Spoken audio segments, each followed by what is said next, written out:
আসসালামু আলাইকুম viewers, welcome to mother cooking channel. আজকে আপনাদের জন্য নিয়ে এলাম দারুণ একটা রেসিপি, ফিশ বারবিকিউ।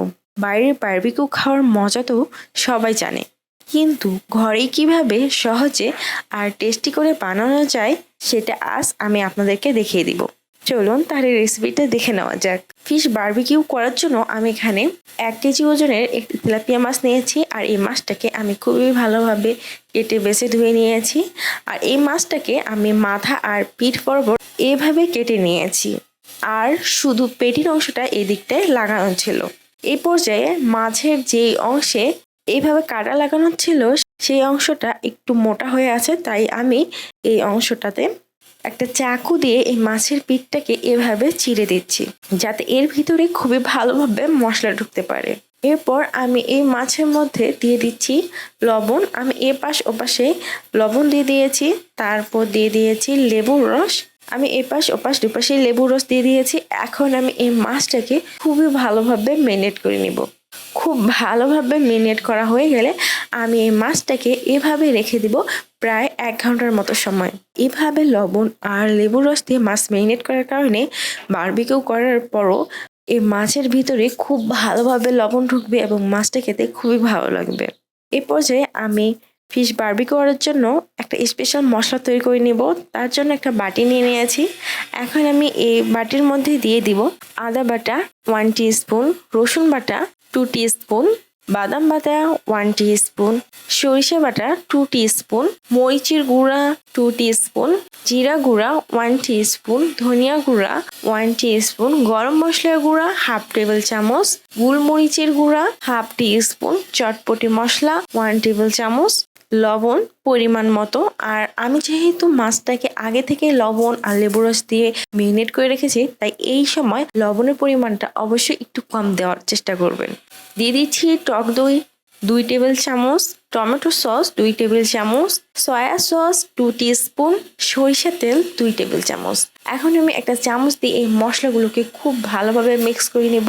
মশলাগুলো এ পর্যায়ে খুবই ভালোভাবে মিক্স হয়ে গেছে। আর 1 ঘন্টার মতো সময় এই মাছটা লবণ আর লেবুর রস দিয়ে ম্যারিনেট করার কারণে এই মাছটার ভিতর কিন্তু খুব ভালোভাবে লবণ ঢুকে গিয়েছে।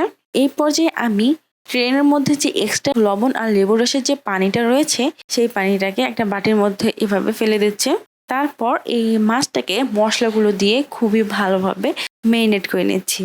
আমি এই মাছটার 4-5টাই এই মশলাগুলো দিয়ে খুব ভালোভাবে ম্যারিনেট করে নিয়েছি, এবং মাছের যে চিড়ে দেওয়া অংশগুলো রয়েছে সেগুলোর মধ্যেও খুব ভালোভাবে মশলাগুলোকে ঢুকে দিয়েছি। মশলাগুলো দিয়ে খুব ভালোভাবে ম্যারিনেট করার পর আমি এই মাছটাকে এভাবে রেখে দিচ্ছি আধা ঘন্টার মতো সময়।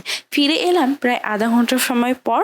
এ পর্যায়ে আমি মাছটাকে একটা নেটের মধ্যে তুলে নিচ্ছি, আর মাছের উপরে যে মশলাগুলো আছে তা হাত দিয়ে এভাবে নিয়ে একটা ট্রের মধ্যে রেখে দিচ্ছি। মাছের এপাশ ওপাশের সব পাশের মশলাগুলোই আমি এভাবে ট্রের মধ্যে রেখে দিয়েছি, কারণ মাছটা যখন চুলার মধ্যে তাপ পাবে কিছুটা পানি ছাড়লে এই মশলাগুলো কিন্তু সাথে সাথে চুলার মধ্যে পড়ে যাবে। তাই আমি এই সময় মশলাগুলোকে এভাবে রেখে দিচ্ছি। পরে আমি একটা চামচ দিয়ে আবারও মশলাগুলো মাছের গায়ে খুব ভালোভাবে লাগিয়ে দিব। এ পর্যায়ে আমি যেহেতু মাছটা গ্যাসের চুলার মধ্যে বারবিকিউ করব, তাই চুলার মধ্যে এরকম একটা ফুয়েল পেপার লাগিয়ে দিচ্ছি। তারপর একটা চাকু দিয়ে ফুয়েল পেপারগুলোকে এভাবে কিছু কিছু জায়গায় এভাবে একটু ছিঁড়ে দিচ্ছি। তারপর আমি চুলাটা অন করে চুলার আঁচটা একেবারে হাই করে দিচ্ছি। এখন আমি এই নেটটাকে চুলার আগুনের উপর এভাবে ধরে মাছটাকে তাপ দিয়ে নিচ্ছি। প্রায় 2 থেকে 3 মিনিটের মতো সময় এভাবে আমি মাছটাকে তাপ দিয়ে নিয়েছি। এই পর্যায়ে মাছটাতে তাপ লাগার কারণে যে পানিটুকু পড়ার তা পড়ে গিয়েছে। এখন আমি চুলাটা অফ করে ফুয়েল পেপারটাকে সরিয়ে নিয়েছি। তারপর আবারও চুলার আঁচটা হাই করে মাছের সব দিক খুব ভালোভাবে তাপ লাগিয়ে নিচ্ছি। এই পর্যায়ে মাছের উপরে যে মশলাগুলো লাগানো ছিল সেগুলো কিন্তু অনেকটাই মাছের সাথে খুব ভালোভাবে লেগে গিয়েছে, এবং ফিশটা প্রায় 60% মতো কুক হয়ে গেছে। এখন আমি এই মাছের মধ্যে এরকম একটা চামচ দিয়ে মাছের পিঠের দিকটাতে মশলা লাগিয়ে নিচ্ছি। তারপর মাছের এই পাশটাতেও খুবই ভালোভাবে মশলা লাগিয়ে নিচ্ছি। খুব ভালোভাবে মশলা লাগানো হয়ে গেলে আমি এর মধ্যে একটা লেবু 2 পিস করে কেটে এই মাছের নেটের এই সাইডগুলোতে দিয়ে দিচ্ছি। এতে করে লেবুগুলো আগুনের মধ্যে যখন পুড়বে মাছটার মধ্যে খুবই সুন্দর একটা স্মেল পাওয়া যাবে। দিয়ে দিচ্ছি কাঁচা মরিচ 3টি। মাছের উপর দিয়ে এভাবে 3টি গোটা কাঁচা মরিচ দিয়ে দিয়েছি। তারপর মাছের উপর দিয়ে দিচ্ছি ধনিয়া পাতা। ধনিয়া পাতা দেওয়ার পর আমি নেটটাকে এভাবে লাগিয়ে আবারও চুলার মধ্যে তাপ দিতে শুরু করেছি। চুলার তাপে আমি মাছটাকে খুবই ভালোভাবে ফ্রাই করে নিচ্ছি। প্রায় 10 মিনিটের মতো সময় মাছটাকে তাপ দেওয়ার পর মাছের সাথে যে মশলাগুলো লাগিয়েছিলাম সেগুলো মাছের সাথে খুব ভালোভাবে লেগে গিয়েছে আর মাছটা প্রায় 80%-এর মতো ফ্রাই হয়ে গিয়েছে।